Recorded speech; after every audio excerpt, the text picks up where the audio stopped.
ஓம் ஸ்ரீ சாய்ராம். எவ்வளவு செல்வம், வசதிகள் மற்றும் சௌரியங்கள் இருந்தாலும் மனிதன் அமைதியின்றி தவிக்கிறான். அதற்கு காரணம் என்ன என்பதை பகவான் ஸ்ரீ சத்ய சாய்பாபா இன்று நமக்கு விளக்குகிறார்கள். இந்த உலகில் பலர் எல்லாவிதமான வசதிகளையும் சௌரியங்களையும் பெற்றிருக்கிறார்கள். ஆனால் அவர்களிடம் அமைதி இல்லை. ஒவ்வொரு நொடியும் ஏதோ ஒரு பயம் அல்லது கவலை அவர்களை வாட்டிக்கொண்டே இருக்கிறது. இதற்கு காரணம் என்ன? வெளிப்புற வசதிகளும் சௌரியங்களும் மனிதனுக்கு உண்மையான அமைதியை அளிக்க முடியுமா? செல்வம், தங்கம் மற்றும் உலக பொருள்களால் மனிதன் நிரந்தரமான அமைதியை அடைய முடியுமா? செல்வம், உலக பொருள்களும் அமைதியை தர முடியும் என்றால் ஏன் செல்வந்தர்களுக்கு மன அமைதியின்றி தவிக்கிறார்கள்?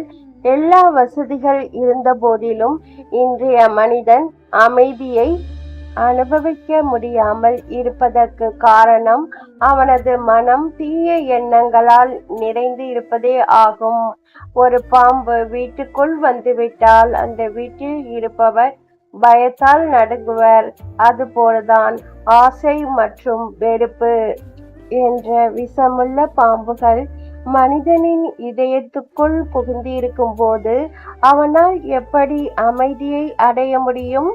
இந்த இரண்டையும், ஆசை மற்றும் வெறுப்பை மனிதன் விட்டொழிக்காத வரை நிரந்தரமான அமைதி அடைவது சாத்தியமில்லை.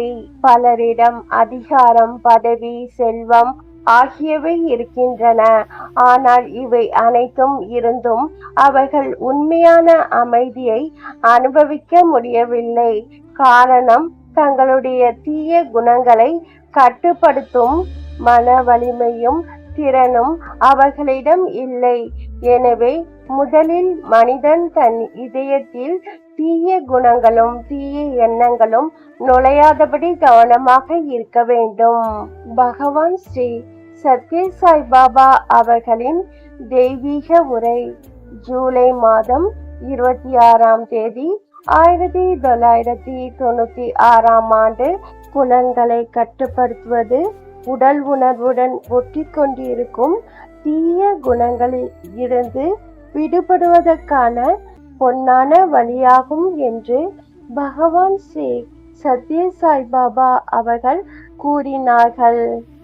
சுருக்கமான கருத்து: உண்மையான அமைதி வெளியில் கிடைக்கும் பொருள்களால் வருவதில்லை. அது நம் மனதை தூய்மைப்படுத்தி ஆசை, கோபம், பொறாமை, வெறுப்பு போன்றவற்றை கட்டுப்படுத்தும் போது உள்ளிருந்து மலர்கிறது. இந்த பதிவை பார்க்கும் அனைவருக்கும் நன்றி, வணக்கம். அனைவரும் நம்புங்கள், உங்களுக்கு நல்லதே நடக்கும். ஜெய் சாய்ராம். அல்லாஹ் மாலிக்.